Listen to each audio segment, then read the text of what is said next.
NASA, the National Aeronautics and Space Administration, presents Aeronautics and Space Report. My own control. Okay, I'm coming over. It looks beautiful.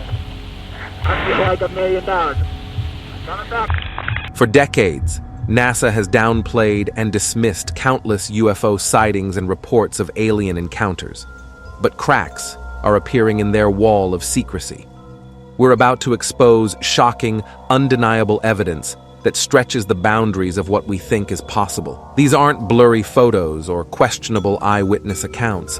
This is the kind of evidence NASA hoped you'd never see, and it paints a chilling picture of a reality we've been denied for too long. We're going to start off the list with a pretty insane news story that didn't really make the rounds over here, which is surprising because this is absolutely nuts. So last year, residents of a small isolated village in Peru claimed to have been attacked in the night by 7-foot-tall alien beings with glowing yellow eyes. They also had dark hoods and wore armor. They looked a bit like Green Goblin from Spider-Man. At one point, one of the beings even tried to kidnap a young woman of the village. And these attacks happened repeatedly, to the point where many villagers said they were living in fear. A number of residents claimed to have fired at the creatures, but they didn't go down. They could also fly. This was all over South American news. The Peruvian military was even called in to do night patrols. So what the hell was going on here? Well, the media has now come out saying that the attacks weren't aliens, but they were just illegal miners dressed as aliens trying to scare the villagers off. But how does that explain them being seemingly immune to bullets or flying? Carlos Castro Quintanilla, the prosecutor investigating the case, believes that the miners must have been using state-of-the-art technology that allowed them to fly. What does he think these illegal miners, what do they somehow have access to jetpacks? I don't know. I'm not buying that. I'm on the fence about this one. It could be illegal miners. Maybe they had bulletproof vests. But the jetpack thing, I've seen real life jetpacks and they are clunky messes. They're just, first of all, no one has access to those things. And even like flying them around, it's just, it's not a smooth kind of thing. We don't have jetpacks, all right? Plus, I think these villagers are smart enough to know the difference between people in masks and awful jetpacks and alien beings. I don't know. A whole bunch of these villagers all said they saw this, so it's interesting. Next up, we have the Battle of Los Angeles, or the Great Los Angeles Air Raid, which took place on February 23rd of 1942, just 2 months after the attack on Pearl Harbor. That night, all of Los Angeles went under blackout as directed by the US military, meaning all lights were off. And while the lights on the ground had been turned off, the sky above was lit up by a myriad of strange, unidentified flying objects. The military opened fire, and onlookers were absolutely stunned as 1,400 rounds of ammunition fired up into the sky appeared to have no effect on the UFO or UFOs. Smoke filled the sky, and when it cleared, not a single craft was to be found, in the sky or on the ground. Shrapnel that appeared to have ricocheted off of the target resulted in the death of 5 civilians. 3 more were killed in car accidents due to the chaos of the event, and 2 more of heart attacks due to the stress of the 2-hour-long attack. To this day, it is unknown what objects filled the sky of Los Angeles that night. The event went down in history as one of the largest UFO sightings to date. We really don't know what happened, but if you have any theories, feel free to let us know in the comments. Next on the list, we have the Shag Harbor incident. At 11:20 p.m. on October 4th, 1967, multiple witnesses in Nova Scotia watched as a mysterious object crashed into the waters of Shag Harbor. But let's backtrack a little and go over some of the other sightings from that night leading up to this. It all began with Air Canada Flight 305, where First Officer Robert Ralph alerted Captain Pierre Charbonneau to a strange object outside the aircraft over Sherbrooke in Saint John, Quebec. It was described as a brightly lit rectangular object with smaller lights trailing it. Meanwhile, Daryl Dory and his family in Mahone Bay saw a large object in the sky. Captain Leo Howard Mercy, a fisherman, witnessed stationary blips on his radar. He He, along with his crew, then looked up to see 4 bright objects in a rectangular formation in the sky. News stations were also being flooded with numerous other people reporting glowing objects over Halifax. And then we have the crash. A ton of residents reported hearing a whoosh, followed by a loud bang, and at least 11 people reported seeing a low-flying object crash into the water of Shag Harbor. I'm sure you hear a lot of banging sounds around Shag Harbor. Terrible joke. Witnesses watched as an object with glowing lights floated in the water. It was just kind of like floating there. The RCMP was then called in, who then contacted the Rescue Coordination Center, but before they could arrive, the object started to sink into the water. The Coast Guard was called in, as well as the military. No debris or survivors were found, and according to the Rescue Coordination Center in Halifax, all commercial, private, and military aircraft, they were all accounted for along the eastern seaboard. Whatever this object was, it's never been identified, and it has been officially designated as an unidentified flying object. Next on our list today, we have the North Yorkshire, England event, which took place in 1952. Reports of a bright silver disc-shaped object the size of a large bus hovering in the sky began spreading across the country. The aircraft was witnessed by people from many different towns, as well as Royal Air Force pilots. In the days that followed, more similar objects were spotted in the skies above the county. People described the aircrafts as being even larger than the one in the first sighting, and described their maneuvers as being impossible for any known aircraft at the time. The events went on for many days and had hundreds of witnesses. Some even used radar technology to track the unknown craft, but no one was able to figure out its origin. Speculation of the UFO being an alien spaceship quickly took off, with others believing that the spherical ships belonged to the government and that they had been deployed into the sky for some kind of super secret military operation. Well, here's the thing. The event took place over 70 years ago, and the government has yet to fess up to the ships being theirs, which at this point you'd think they would have done, right? I mean, to be fair, if they did fess up by now, I probably still wouldn't believe them, but I want to know what you guys think. Alien spacecraft or yet another government cover-up story? Next up is the Cash Landrum incident. On the evening of December 29th, 1980, Betty Cash, Vicki Landrum, and Vicki's grandson Colby Landrum were driving home to Dayton, Texas after dining out when they encountered a mysterious diamond-shaped object emitting flames and intense heat. It was floating above the trees. At first, Landrum, thinking it was a sign of the second coming, told Cash to stop the car. Cash considered turning back, but the road was too narrow. The object was described as intensely bright, with small blue lights descending toward the road, emitting flames periodically. Cash and Landrum had gotten out of the car to look at the object, but got back in when the heat became more and more intense. It got so bad that it burned Cash's hand when she touched the car. Landrum even left a handprint on the dashboard. Then the object started ascending again, and after it was back up in the air, a group of military helicopters surrounded it. So after making it back home that night, the three started feeling off, reporting symptoms like nausea and skin burns after the encounter, with Cash experiencing severe health issues, including large blisters and clumps of her hair falling out. Vicki developed a cataract, and Betty was diagnosed with cancer later on. Symptoms resembling radiation exposure, really looks like. The two went on to seek legal action, suing the US government for $20 million, but the case ended up being dismissed. Alright, next on our list we have the Gorman incident. In October of 1948, Second Lieutenant George F. Gorman was flying a P-15 Mustang aircraft during a training flight. Everything seemed to be going pretty routine until he noticed a strange object in the sky. At first he assumed it to be some type of weather balloon or other kind of experimental aircraft, but as he flew closer to the object to get a better observation, he realized it was something entirely different. He described it as some kind of pulsating, glowing ball of light. He tried to fly away from it, but to his surprise, the object began to follow him.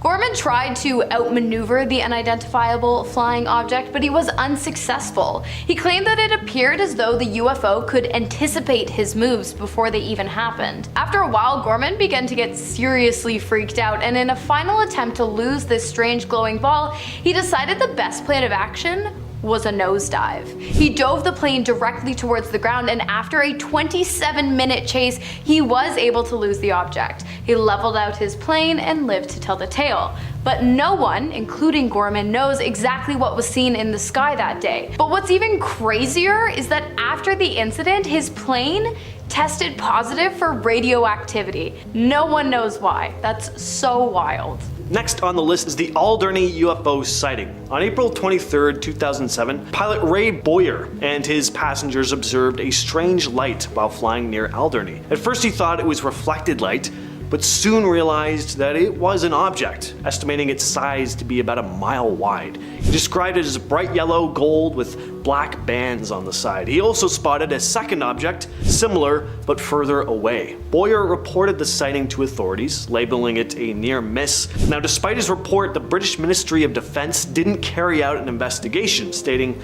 it occurred in French airspace. Witnesses on Boyer's aircraft and another pilot from Blue Islands confirmed seeing similar objects. One described it as sunlight colored and another as an elongated oval. Next up, we have a UFO sighting at the O'Hare International Airport in Chicago. The incident took place at 4:15 p.m. on November 7th of 2006, so it's actually pretty recent. 12 different airport employees reported seeing a large saucer-shaped, unidentified flying object hovering over one of the airport gates, gate C-17 to be exact. And it was actually hovering above another aircraft that had been set to depart O'Hare but was delayed because there was a giant flying saucer hovering above it. Duh. The pilots in the plane, along with mechanics on the ground and airline management, reported to have seen the object. But air traffic controllers, however, did not see it because for some reason the craft above the plane was not picked up on their radars. The UFO was visible for several minutes before it suddenly disappeared. And even though the incident had many credible witnesses and was later investigated by the Federal Aviation Administration, no explanation was ever given regarding the events of the day. Alright, Travis Walton case. So this story has it all. A UFO sighting corroborated by multiple witnesses and a supposed encounter with alien beings. So it was November 5th, 1975. Travis Walton and his fellow loggers had finished up their day in the Apache Sitgreaves National Forest in Arizona. They loaded onto their truck and began the drive back home. They hadn't gotten far though when they noticed odd lights hovering above some trees. They decided to drive closer to see what was going on, and that's when they saw a massive unidentified object. Travis got out of the truck to see what the thing was, and then was suddenly lifted into the air by a beam of light. The rest of his friends drove out of there in a panic, but knew they couldn't leave him there. By the time they returned to the scene though, Travis was gone, and he would be missing for days. 5 days after disappearing, Travis Walton showed up again though. He placed a call to his sister's place from a phone booth outside of town. He was found disoriented and disturbed and began telling this horrifying story about how he'd woken up in a hospital-like room where two bald, alien-like entities were looking down at him. He tried to fight the creatures off before a human being wearing a helmet led him to another room where 3 other humans put a plastic mask over his face. He then lost consciousness again before waking up by the side of the highway. And to finish off our list today, we have the possible involvement of a UFO in the disappearance of an F-89C Scorpion jet fighter.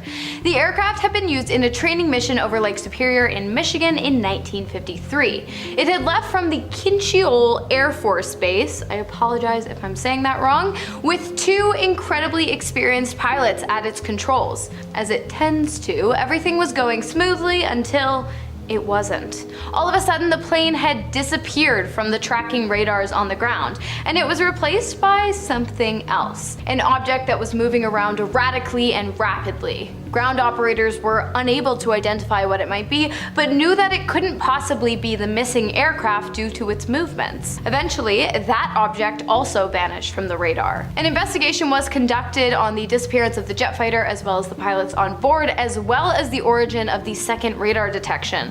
But it should come as a shock to none of you that the investigation revealed absolutely nothing. But officials did say that based on the pilot's level of expertise and the relatively easy nature of the flight, it's highly unlikely that their disappearance was an accident. But what do you guys think?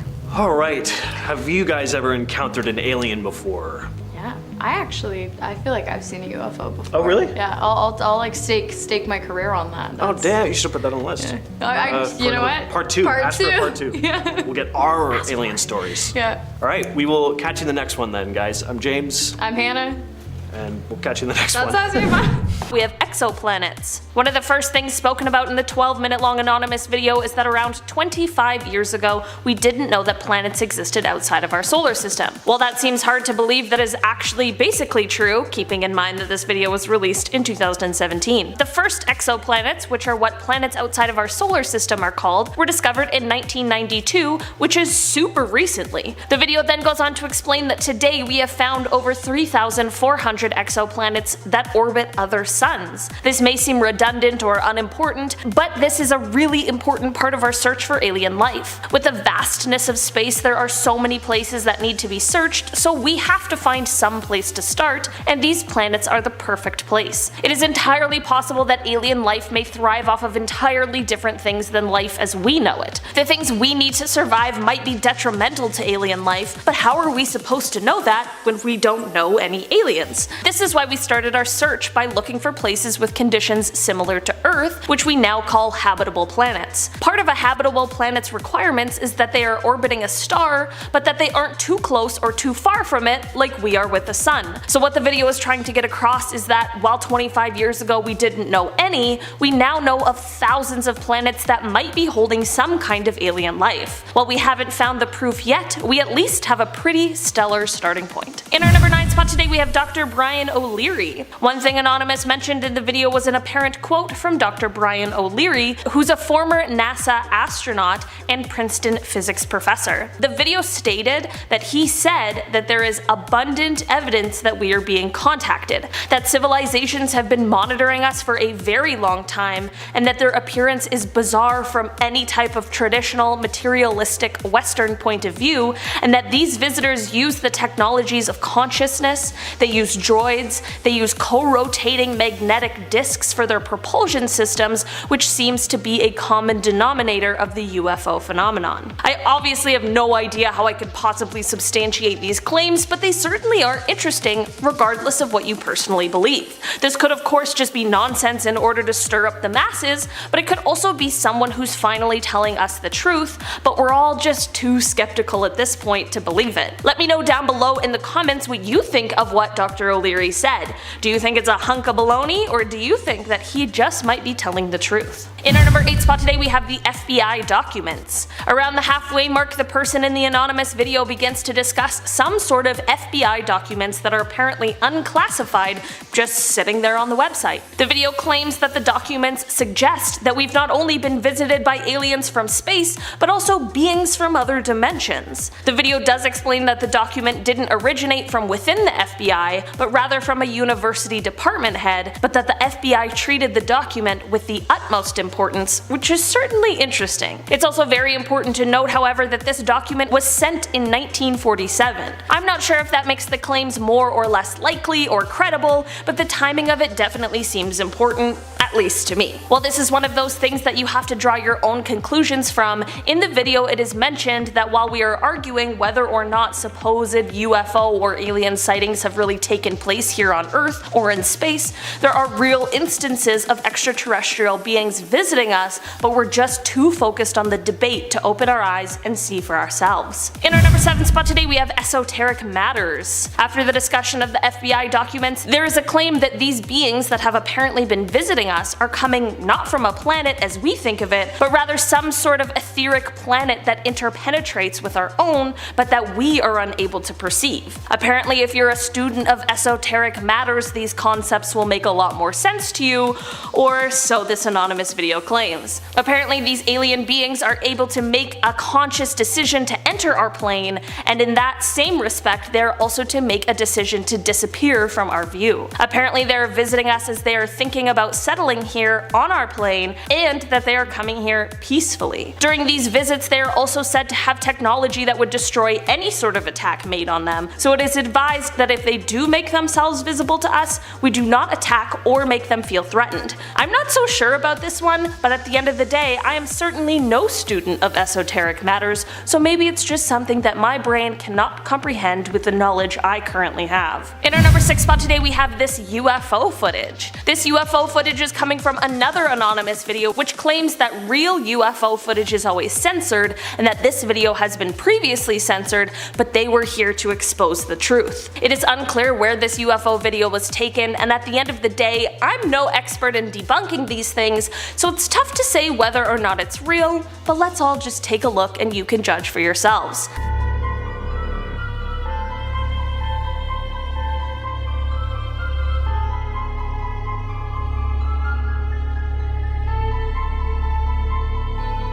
I know that wasn't the most exciting video, but what do we think aliens are going to be doing if they really are visiting us? What do you guys think? Do you guys think that this video is really showing some sort of UFO? And if you do you think it's aliens or just some sort of secret project that we aren't privy to? In our number 5 spot today, we have Perseverance. A point that was made in the video is something that we are actually now watching happen in real time, and that is the mission to Mars for the Perseverance rover that is currently there digging around in the soil. The video stated that Mars may hold signs of an ancient environment that may have been favorable to microbial life. Well, that is exactly true, and the reason the rover is there at all. The Perseverance rover launched from Earth on July 30th, 2020 and made an incredible and successful landing on Mars on February 18th, 2021. While the rover has provided us with some incredible high-definition photos of the red planet which truly are incredible to look at, its main objective is to dig around and search for ancient signs of life, collecting rock and soil samples for a possible return to Earth for further research. While Mars' thin atmosphere is unable to shield the planet from the high amounts of radiation coming from space now, it is thought that the atmosphere did once act as a better shield,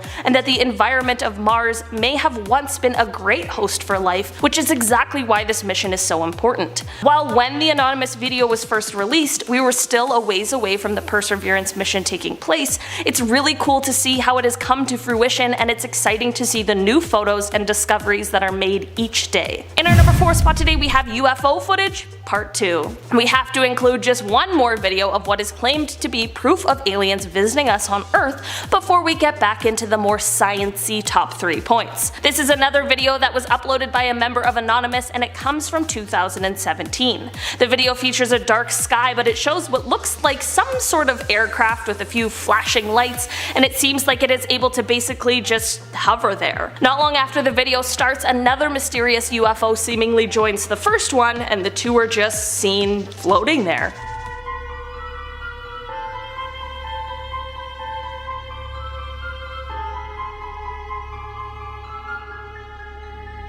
What do you guys think these could be? I obviously don't know what an alien aircraft would look like, so it's tough to say if this is a realistic example or not. All I know is that if this isn't someone playing a trick and they really saw this in the sky, I have no other possible explanations of what it could be. In our number 3 spot today, we have TRAPPIST-1. Before I dive into this one, guys, please don't forget to hit the thumbs up button if you're enjoying the video so far. One of the things Anonymous mentioned in the video was a nearby star called TRAPPIST-1. The video didn't go into too much detail about this, but I'm here to do that now so we can all know what they were talking about. While TRAPPIST-1 is a star, the revelation that the video spoke about was that this star has an entire solar system of Earth-like planets. This discovery first came in 2017, and upon further research, in 2018 it was revealed that some of the planets just may harbor even more water than Earth does. Some of the planets are a little too close to the star, so the water is more atmospheric water vapor. The ones in the middle have liquid water, like us, and the furthest ones have ice. TRAPPIST-1 is now the most thoroughly known planetary system apart from ours, which is kinda cool. While the anonymous video made it seem like there was a full-blown advanced alien civilization living in this solar system,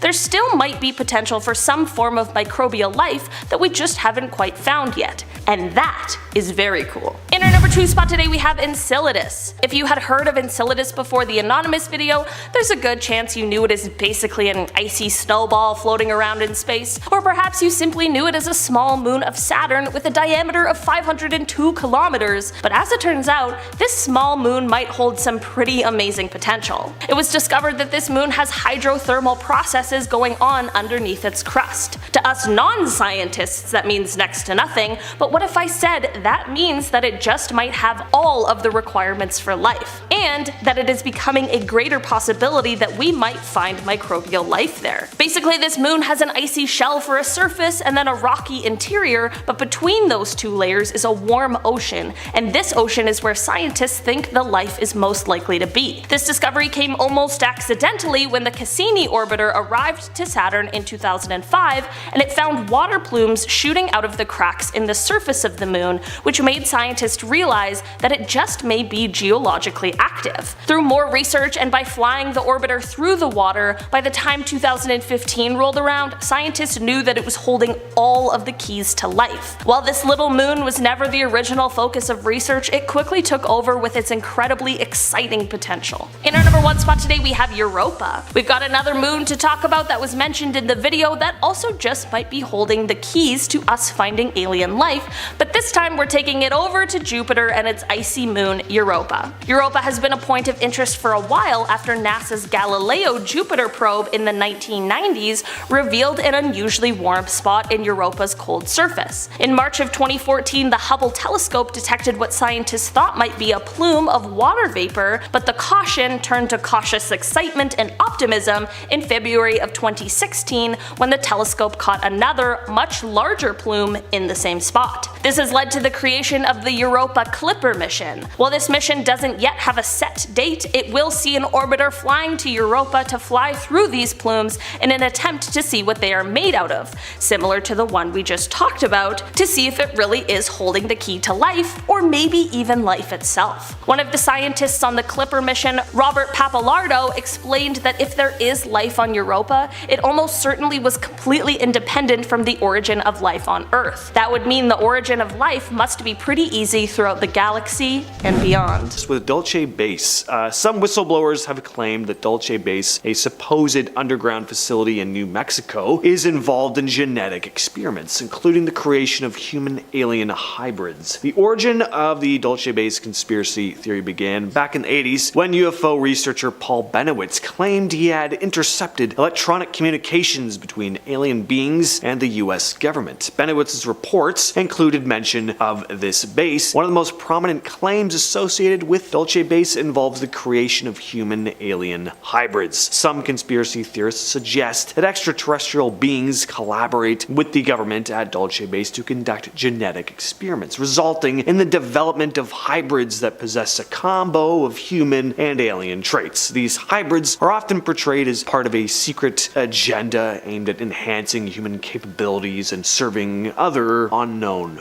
purposes. Next up we have the Young-Hae Chi theory. Dr. Young-Hae Chi, an instructor in Korean at Oxford's Oriental Institute, made some interesting statements a few years back. Alien abductions have been reported for years. It's always been a mystery as to why they occur. Are they experimenting on us, implanting us with unknown alien devices? Well, according to this instructor, these supposed abductions aren't malicious in nature. They have more to do with alien beings attempting to overcome climate change. In a 2012 lecture, Dr. Chi discussed how a highly advanced alien species had already made contact with the people of Earth, interbreeding with us after these abductions, attempting to form a race of hybrids to colonize the planet. He talked about how the rise in alien abductions seemed to coincide with major problems arising on Earth, like the invention of nuclear weapons and the increasing changes in climate, and that the aliens' belief is that a more intelligent hybrid species would fare better at protecting the planet. He went on to talk about it being a human's job to not only protect the planet for our own good, but to prove the aliens wrong and their assumption of superiority. At our number 8 spot, we have the friendship case. The friendship case refers to a series of alleged contact experiences between humans and extraterrestrial beings that occurred in Italy between the 1950s and 60s. The encounters were reported by a group of individuals who had been contacted by a highly advanced advanced alien species who claim to have established peaceful and cooperative relationships with them. The story goes that a number of face-to-face meetings and telepathic communications happened between the contactees and the aliens. These encounters reportedly took place in rural areas away from the public eye, and the humans were shown like alien bases on Earth, as well as other highly advanced scientific and spiritual knowledge being shared with them. According to the contactees, these alien beings were all about the importance of peace and unity and ecological balance. The friendship case gained attention in the UFO community because of the detailed accounts and the consistency of these accounts amongst multiple witnesses. Some folks have speculated that during these peaceful interactions, some of these folks may have gotten a little handsy with their new space friends, resulting in some alien-human hybrids. Number 7, the Antonio Villas-Boas abduction. In 1957, a Brazilian farmer by the name of Antonio Villas-Boas reported one of the strangest alien abduction stories in UFO history. He claimed that on the night of October 15th, he was working in his family's fields when he saw this bright red star-like object in the sky. This object, according to Villas-Boas, descended and eventually landed, revealing itself to be a strange egg-shaped craft. From the craft emerged humanoid creatures wearing gray overalls and helmets. These beings abducted him, taking him aboard their craft. He described the aliens as around 5 feet tall, with small blue eyes and white hair. He claimed that they took samples of his blood, conducted medical examinations, and then led him into a room where he was introduced to a naked humanoid female. Oh boy. By the sounds of his description, they sound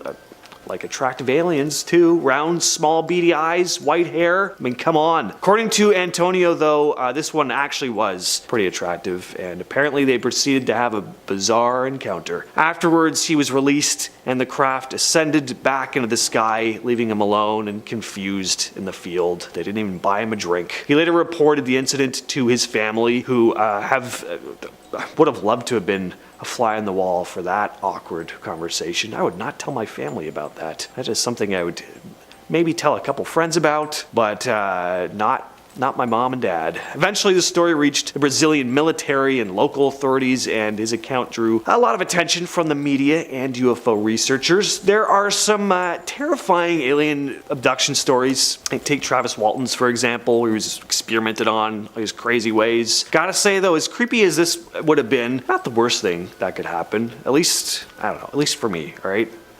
I don't know. It's not every day you get to, anyway. Let's move on. Next on the list, we have the Dr. David M. Jacobs theory. Jacobs taught history at Temple University. He also spent 35 years interviewing people who claimed to have been abducted by extraterrestrials. First, he was a complete skeptic, but the more people he interviewed, the more he started to notice just how similar these accounts were. Despite coming from people who had seemingly no contact with one another, what he came to believe is that, according to him, these abductions are being carried out by extraterrestrials in order to create human-alien hybrids, in order to colonize the planet, and that they're amongst us as we speak. Now, this is pretty outlandish. I haven't talked to as many people as this guy has about their first-hand alien abduction stories, though, so who really knows? But from where I stand, this is pretty hard to believe. What do you all think, though? Let us know in the comments. And at number 5, we have another David story, David Huggins. Huggins is an artist with most of his work depicting extraterrestrial beings. For him, these aren't pieces of fantastical work, though. They are depictions of his first-hand accounts with alien abductions, which he claims to have had a lot of. His odd experiences with aliens began when he was just 8 years old, and it persisted as he grew up. Perhaps his strangest story is how he met an alien named Crescent, who, according to him, was actually a hybrid. And the story goes that Huggins did a lot more than hugging with this strange entity. Yes, his first time was with a human-alien hybrid. He also claims to have had over 50 children with her who visited him along with Crescent. They're also accompanied by several of your classic gray aliens and insectoid type beings who are their leaders. All sounds pretty legit to me. Honestly, whether any of this is true or not, whether it's just a big hoax he's concocted for fun, or if he actually believes what he says, he seems to be living his best life, making some pretty cool art out of it as well, so I'm into it. Check some of the paintings out. They're kind of creepy, but I don't know, interesting. Next on the list, we have Simon Parkes. Simon Parkes is a British British politician and self-proclaimed alien abductee who has gained attention for his interesting claims about his experiences with extraterrestrial beings. He claims to have been contacted by a 9-foot-tall green alien who claimed to be his true mother when he was a baby. According to Parks, his mother, who he refers to as the Green Lady, is a mantid extraterrestrial, a type of alien that supposedly resembles a praying mantis. Parks claims that his encounters with extraterrestrial beings began in his childhood. He says that these experiences continued into adulthood, including interactions with the Green Lady, aka his mom. He describes his relationship with his alien mother as complex, involving telepathic communication and a sense of connection that goes beyond human understanding. Parks has shared his experiences in interviews, radio shows, and conferences with the UFO and conspiracy theory communities, but he was also quoted saying, "For many people who don't experience it, it's very hard to accept. We are taught to only see and believe what we can touch, but it's acceptable to believe in religion. It's a personal matter and it doesn't affect my work. I'm more interested in fixing someone's leaking roof or potholes. People don't want me to talk about aliens." Number 3, Linda Moulton Howe. Linda Moulton Howe is a prominent American investigative journalist, author, and ufologist known for her research on unidentified flying objects and alleged extraterrestrial encounters. She's conducted a ton of interviews with people who claim to be alien abductees or had contact with alien beings, including human-alien hybrids. Throughout her career, Howe has explored various abduction stories where individuals have reported encounters with human-alien hybrids. She's gathered testimonies, investigated the narratives of these alleged abductees. Her interviews often include detailed descriptions of these hybrid beings, accounts of genetic experiments, encounters with advanced technologies. These accounts typically involve claims of reproductive experiments, where abductees report being subjected to procedures that imply the creation of human-alien hybrid offspring. Next on the list we have the strange case of Jeffrey Alan Lash. Jeffrey Alan Lash was a mysterious guy who gained attention in 2015 after his death in Los Angeles, California. Lash was found dead in his car, and authorities discovered a whackload of weapons, ammunition, and cash in his home. What made this case even stranger, though, was the claim made by his fiancée, Catherine Nebron, that Lash was a human-alien hybrid. According to Nebron, Lash had told her that he was a hybrid with extraterrestrial origins, part human and part alien. He claimed that he was sent to Earth on a mission and possessed special powers as a result of this hybrid nature. Nebron believed Lash's story and thought he was a secret government agent involved in covert operations. She also claimed that Lash had instructed her not to contact authorities after his death because it would jeopardize their mission. Nebron's story about Lash being a human-alien hybrid definitely got some media attention, and the case became discussed in the UFO and conspiracy theory realm. Lash's background and the sources of his wealth are also still bit murky. Finally, we have the Betty and Barney Hill abduction. In September of 1961, Betty and Barney Hill, an American couple, claimed to have been abducted by extraterrestrial beings in rural New Hampshire. According to their account, while driving late at night, they observed a bright light in the sky that seemed to follow their car. The light eventually descended, and Barney stopped the car to get a closer look. He reported seeing humanoid figures inside a craft. Panicked, the Hills fled the scene, but later realized they had lost a significant amount of time. Over time and through hypnosis, the couple began to recall fragments of their experience. They described being taken aboard a UFO where they were subjected to medical examinations. The beings they encountered were described as short, with gray skin, large eyes, and slits for mouths, your classic grays. Regarding the theory of hybrid experiments, some ufologists have speculated that the Hills abduction might have involved reproductive experiments. This theory also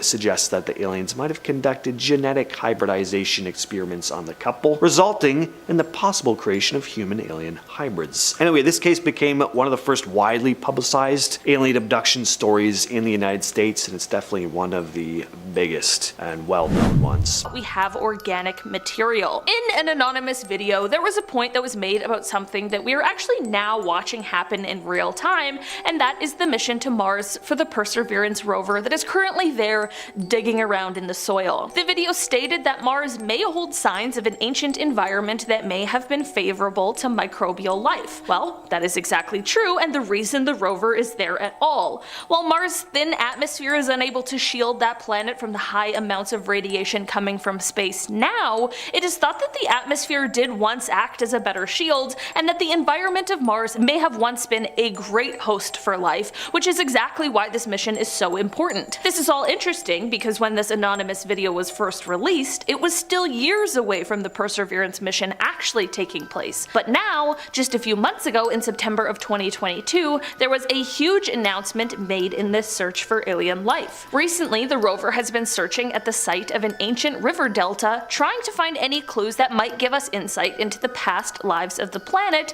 and that is when it made its most important discovery so far. A few recently collected samples have been confirmed to include organic matter. This means that the Jezero crater, which likely was once the home to a lake that the delta emptied into, well, it would have potentially had a habitable environment about 3.5 billion years ago. These organic molecules are supremely important because they represent the building blocks of life, like carbon, hydrogen, and oxygen. And while this discovery doesn't just flat out confirm the past existence of life on the planet, it is one of the strongest clues we've ever received, which is absolutely unbelievable. In our number 9 spot today, we have the planetary system. In an anonymous video, whoever the person is speaking, they draw attention to a nearby star called TRAPPIST-1. The video didn't go too much into detail about this, but I'm here to do that now, so we can all know what they're talking about. While TRAPPIST-1 is a star, the revelation that the video spoke about was that this star has an entire solar system of Earth-like planets. This discovery first came in 2017, and upon further research in 2018,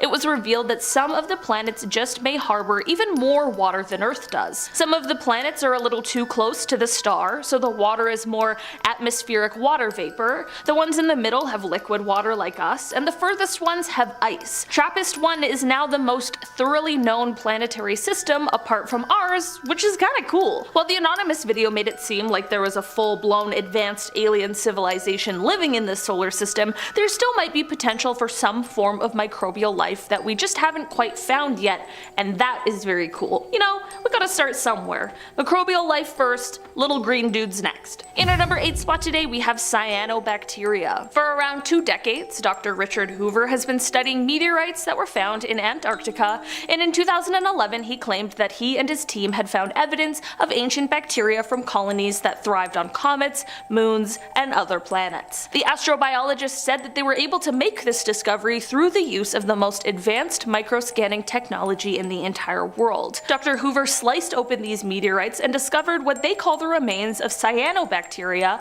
also known as blue-green algae. This type of algae is said to have a unique quality and the ability to thrive even in some of the harshest conditions, which is necessary when talking about surviving the extreme environment some other planets hold, as well as just space in general. Dr. Hoover said that while some of the bacteria he had found was similar to those on Earth, he said that some of the others were completely alien. He said, quote, "Neither I nor other experts who have seen the evidence have any idea what these creatures might be.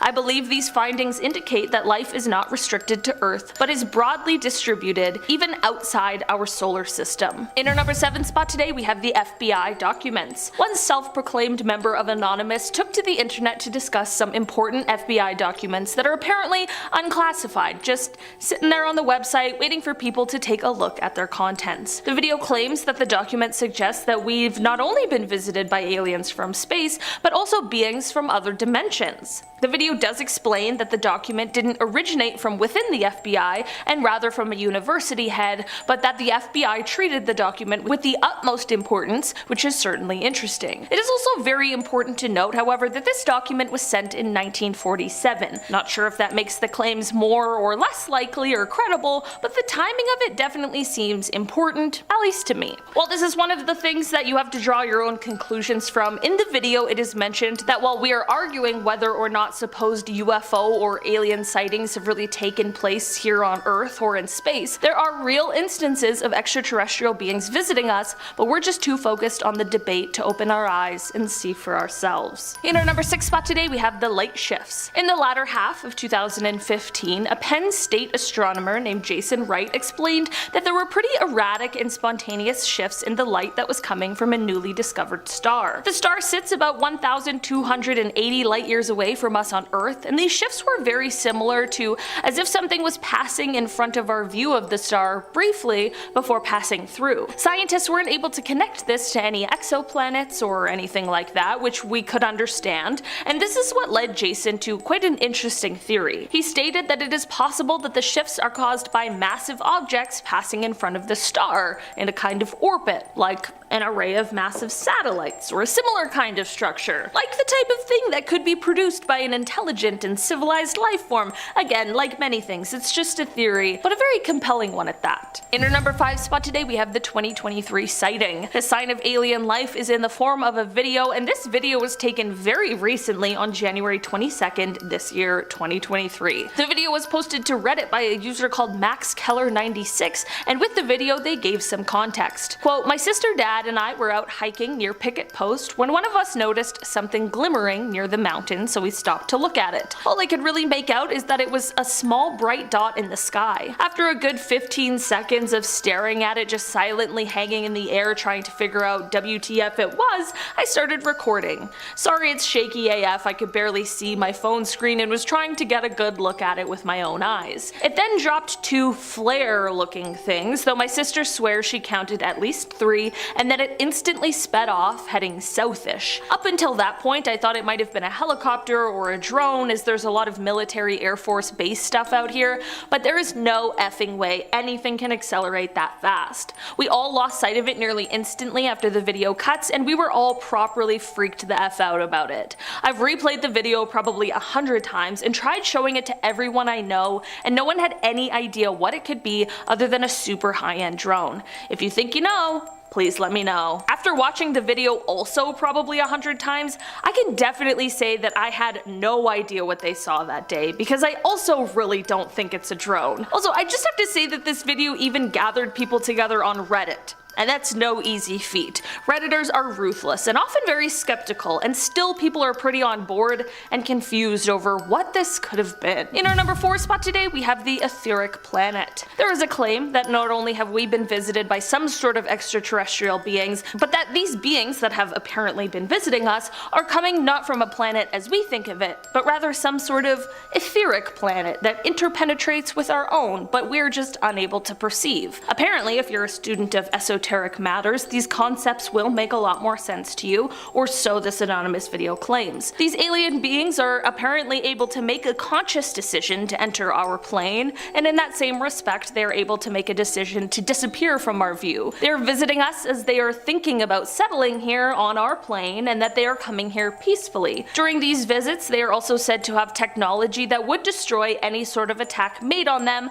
so it is advised that if they make themselves visible to us, we do not attack or make them feel threatened. I'm not so sure about this one, but at the end of the day I am certainly no student of esoteric matters, so maybe it's just something that my brain cannot comprehend with the knowledge I currently have, you know? I'm on one plane, I gotta get on another level. In our number 3 spot today, we have the witness testimony. Speaking of alien visits, another person that Anonymous pointed out as a good source to listen to was a man named Dr. Brian O'Leary, who is a former NASA astronaut and Princeton physics professor. Apparently, he stated that there is abundant evidence that we are being contacted, that civilizations have been monitoring us for a very long time, and that their appearance is bizarre from any type of traditional, materialistic Western point of view. He also apparently said that these visitors use the technologies of consciousness, they use droids, they use co-rotating magnetic discs for their propulsion systems, which seems to be a common denominator of the UFO phenomenon. I obviously have no idea how I could possibly substantiate these claims, but they certainly are interesting regardless of what you personally believe. This could, of course, just be nonsense in order to stir up the masses,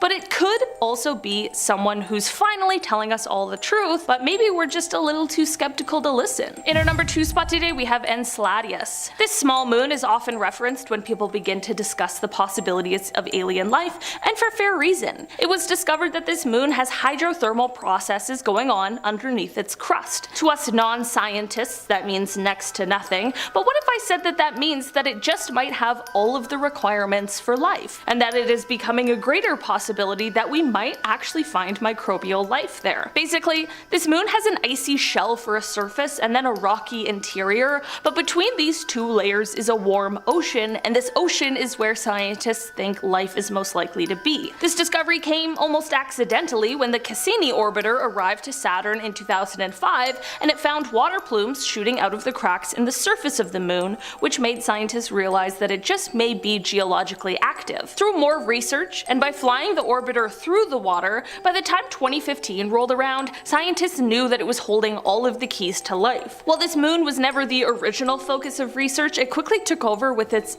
very exciting potential. In our number 1 spot today, we have the Venus cloud. A couple years ago in September of 2020, astrobiologists everywhere were excited and skeptical of some new potential evidence that had been found in the upper clouds of Venus. The new findings were pointing to the potential of the presence of phosphine in these clouds. Phosphine is a rare and usually poisonous gas that on Earth is basically always met with the presence of living organisms. Venus hasn't really been the top of the list of choices for finding potential life due to its surface temperature and pressure and the sulfuric acid clouds, but this evidence could prove to say something otherwise. 2 separate telescopes were able to pick up the signatures of phosphine in a cloud that had a similar temperature and pressure to Earth, and while this isn't concrete evidence of space bugs, it will at least be a reminder that we should be continuing to look for life, even in the most unlikely places. And hey, maybe it is space bugs. I don't know. And we're going to start things off with Point Dume underwater base.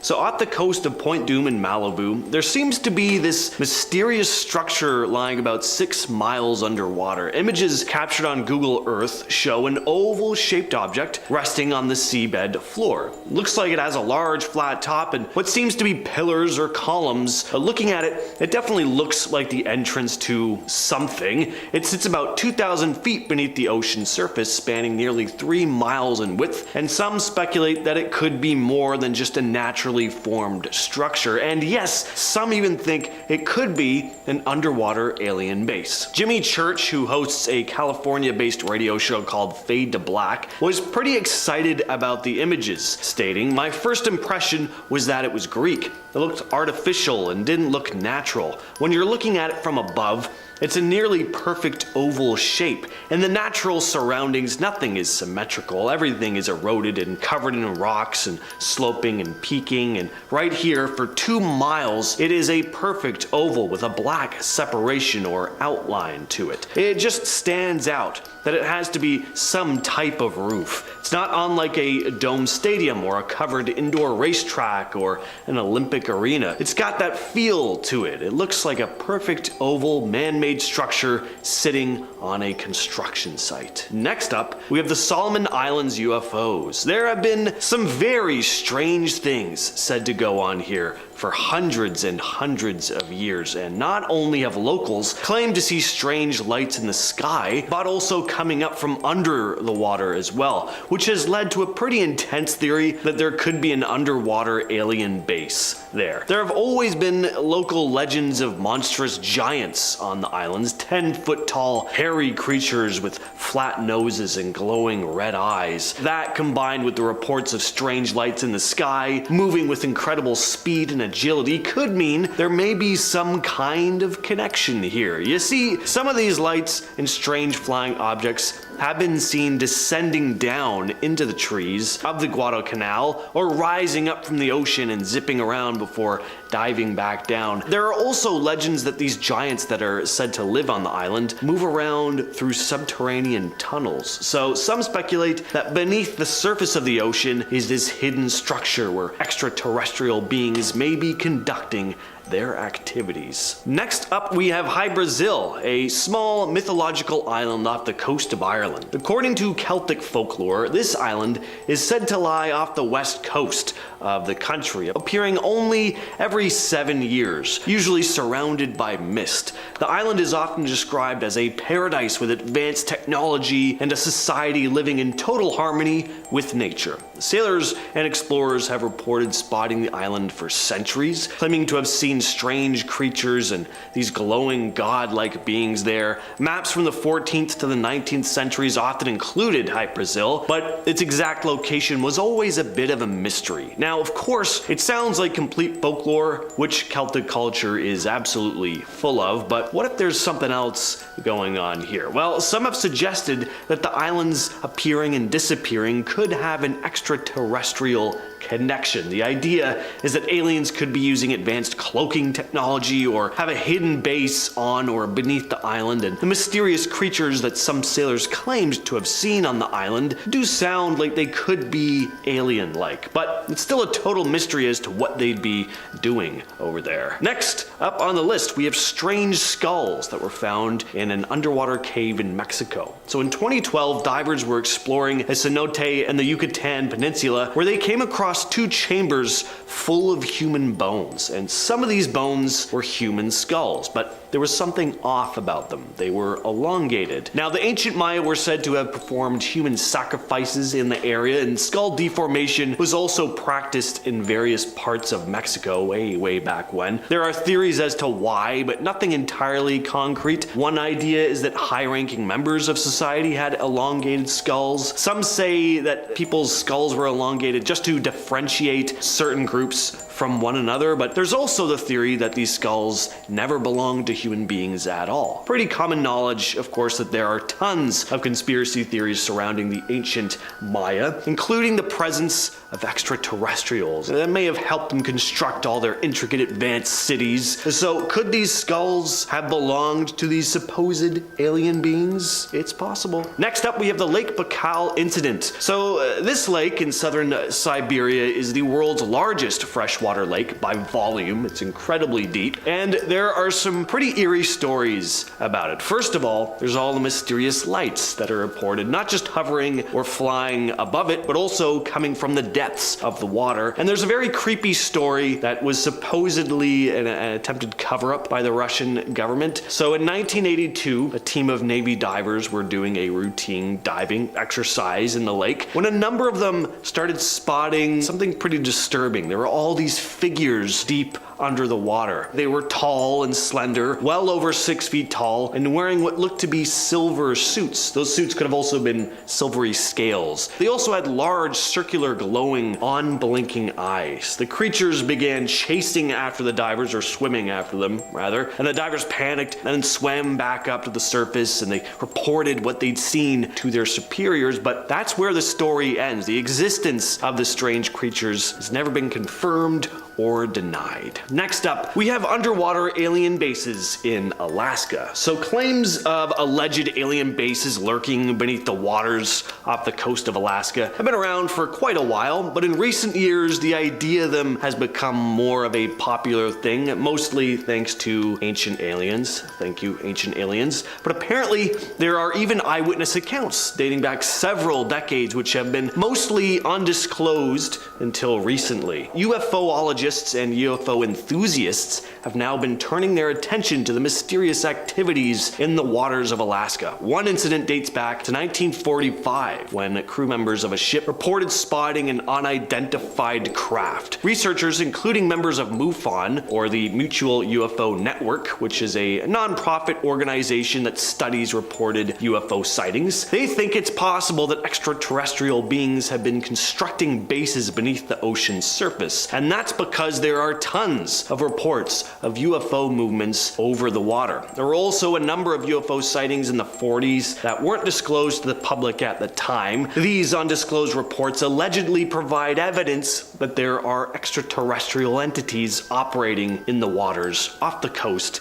of Alaska. This next story comes to us from Reddit, and although what this person saw wasn't technically under the water, it was floating just above it, and it's a pretty fascinating account. The story comes to us from user Keslow, who writes, I used to live in Charleston, South Carolina back around 2006, and I had a job that had me leaving home at about 4 a.m. I lived in a bad part of town near the International Airport Joint Base, so when I left, I did a scan of the area before getting into my car. One morning, I stepped out of my home to do my scan and noticed that there were thin, wispy clouds flowing in off the ocean. Basically, it was a thin fog, about 1,000 to 1,500 feet up, moving like a river. I also noticed at this point that there were two effing moons. One is obscured by the thin clouds, our real moon, and the other is most definitely under the clouds. It was a sphere of glowing white light. It made no sound and did not move. After about 2 minutes, it bolted eastward towards the ocean. The glowing light faded quickly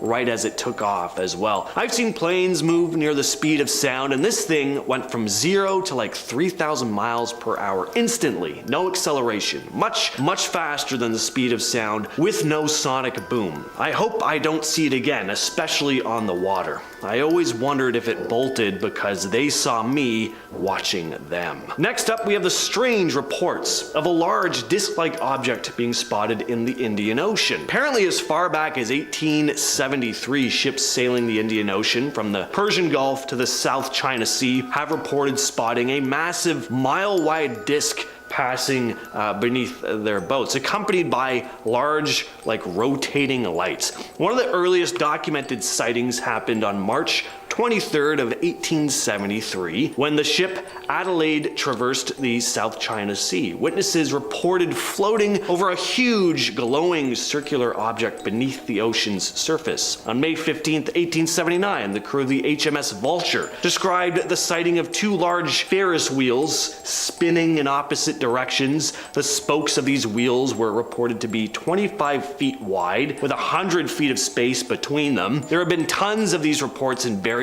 locations in the Indian Ocean, over the years. On April 4th, 1901, for example, in the Persian Gulf, the crew of the SS Kilwa claimed to see rays of light emanating from an underwater disc-like object. And even in 1943, in the Persian Gulf, a sailor named Matthew Mangle reported a huge glowing disc beneath the water's surface, pacing his ship. And these are just a handful of examples. And coming in at second place is the Michigan Stonehenge. So in 2007, a professor of underwater archaeology, Mark Hawley, made a pretty incredible discovery. It was this arrangement of stones lying on the lake bed, looking a lot like Stonehenge in England. The stones are laid out in a circular pattern, and some even appear to be arranged in a line. They're about 40 feet below the surface of the lake. So what was the purpose of this formation? Could it be the remnants of an ancient civilization? Could extraterrestrials have constructed it thousands of years ago? They look like they've been placed in a pretty precise pattern. Doesn't look to be natural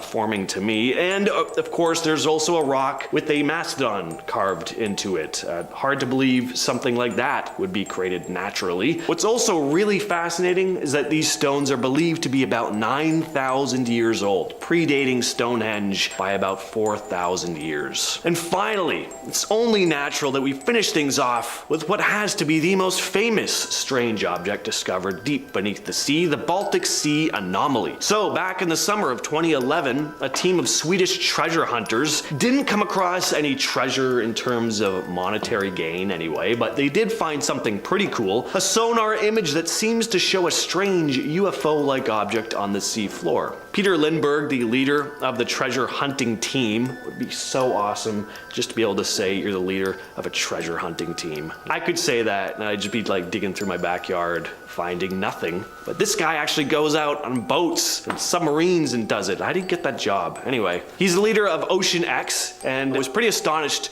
by what he had found, saying the object definitely didn't look like a natural formation. And even though a number of researchers have come out and said it probably is a natural formation, I still get excited looking at this thing. I don't know, I'm just not entirely convinced. I'm on the fence about this one, but what do you guys think? Alien craft, ancient artifact, just some mundane natural formation? Let us know down in that comment. A new UFO sighting took place tonight. This footage was filmed in the USA. Thermal analysis shows what could be a smaller ship flying around, and a much larger mothership behind it. Save and share this video before it's too late. Oh my god, that is so scary. Also, why do they have to say save and share this video before it's too late? That just creeps me out. Don't say things like that. Like, that and the music, it just makes me think that it's the end of the world. That looked like an alien ship, and the whole lightning and spooky atmosphere is not helping. Oh no, the aliens are coming. We gotta prepare. We need a secret underground bunker. Shut up, don't say that, Chris. I know, but don't scare me.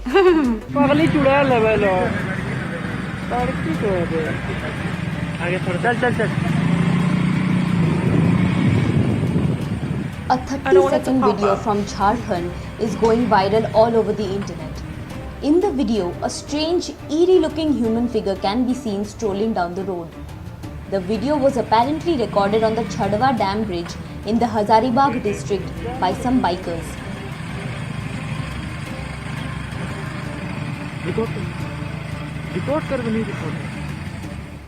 Seeing that, some are saying that it is an alien and some are claiming it to be a ghost. After the appearance, there has been a war on the social media sites among the people to determine the exact type of supernatural being that the creature is. Maybe it's a ghost alien. Maybe it's a ghost and an alien, a ghost alien. Why is it so creepy? Like, it's so lanky and weird. But at the same time, I feel like aliens are more stealthy than that, you know? Like, I feel like it wouldn't just be walking like, oh, da, da, da, da, hey yo, what's up, you know? Like, just for everyone to see. They've been stealthy and hiding themselves for years, potentially, on Earth, so why would they just reveal themselves now? Doesn't really make sense. I don't know what's going on there. Maybe he's just not a good alien. Maybe that's what it is. But it's really creepy. Like, legs were so skinny. Like, that did not look like a human. That looked like a creature of some sort. Ugh. Also, alien, if you're watching this video, just kidding, you're beautiful, love you. I got it. Oh my gosh. Oh. What the hell? That strange light in the sky is one of 1,100 UFO sightings in Canada last year. According to the annual survey released by Ufology Research of Manitoba, there are at least 3 such sightings in the country every day. UFO reports are still a thing. People are reporting them in greater and greater numbers every year. I'm never going to BC. It's beautiful there, and I was like, I want to go this summer. Yeah. 3 sightings of UFOs per day? Yeah, that's where they're hiding. They're hiding in the wilderness there. Them and the Bigfoot, they're just hiding there together. Or maybe that was Bigfoot roaming through the forest shining his flashlight. Maybe that's what it was. Maybe it's not even an alien after all. Maybe it's Bigfoot. Hey everyone, what's up and welcome back to Most Amazing Top 10. I'm your host, Lindsay Ivan, and today we are looking at the top 10 real alien encounters caught on camera, and it's pretty spooky so far. And if you guys believe in aliens, then make sure you give this video a big thumbs up. Also, comment something down below, because I like to read your comments. With that being said, let's dive on into the video. Just about 4:45, and take a look at this viral video from La Junta in southeastern Colorado. All right, Vivian Gomez wrote on Facebook that her security camera captured this on Sunday morning. There are people on Facebook who say it looks like Dobby from Harry Potter, or a ghost or an alien, or a kid in flip-flops and underwear. Maybe that. Maybe it's a kid in flip-flops and underwear, like na na na na na na na na. I can't see an alien doing the chicken dance. It has to be a kid. Come on. But also, it does look like Dobby. It's not Dobby. Dobby. I feel like she said it weird. Anyways, it does look like Dobby from Harry Potter. That is a house elf for sure, okay? He was like, Harry Potter must not come to Hogwarts. Bad Dobby, bad Dobby. And then that was him leaving after the cake got. If you know Harry Potter, then you know. What the hell is that? Ew. Oh, I literally got the shills. I literally got the chills watching that. Like, this alien was trying to be stealthy and hide behind some tombstones, but it wasn't working. Look at its head. That is massive. That's a massive alien head. That is terrifying. That's like the creature from Predator. I'm sorry. I don't like that thing at all. That cemetery needs to be burned down. No, just no. What is that? Why does it look like that? I don't get it.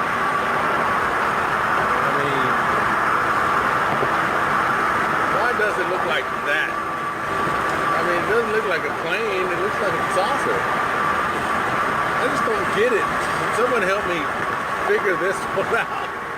I mean, if you think that looks like a plane,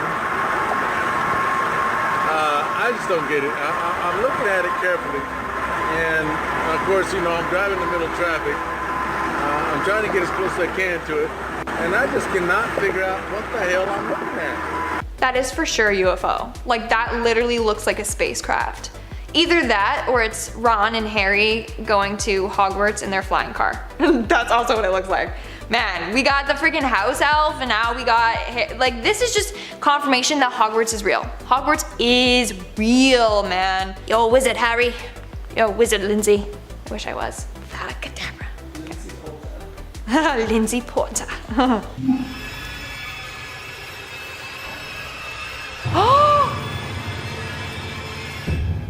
Oh my.